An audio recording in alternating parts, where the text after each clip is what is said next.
Türkiye'de tek odunlu peletli soba. Yağlıoğlu şömine serisi pelet ve odun sobası. Odun, pelet yakıtlı iç ve dış mekan sobasıdır. Yüksek ısı verimli ile konfor sağlar. Hem odun ile hem de pelet ile çalışmaktadır. İslenmeyen ve yüksek ısıya dayanıklı cam teknolojisi ile doyumsuz şömine keyfi sunar. Dumansız şömine yüksek kalite. Çevre dostu malzeme ile üretilmiş bir ısıtıcısıdır.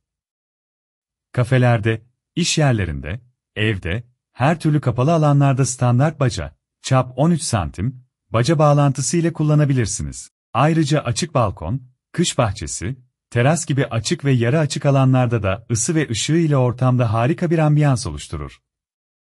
Açık hava organizasyonlarınızda harika bir ısıtıcıdır. Yaklaşık 8000 kcal ısı verir.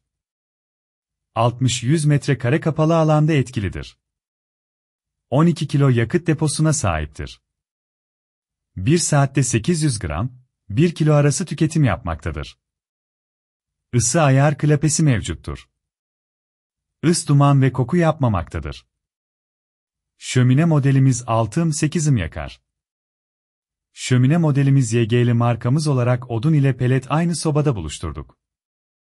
Uyarı: duman ve kokunun olmaması için %100 odun talaşından imal edilmiş pelet kullanılmalıdır.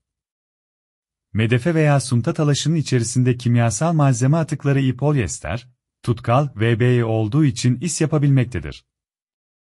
Ölçüler: yükseklik, 91 santim genişlik, 49 santim derinlik, 60 santim 42 kilo. www.yagliogluticaret.com üzerinden sipariş verebilirsiniz.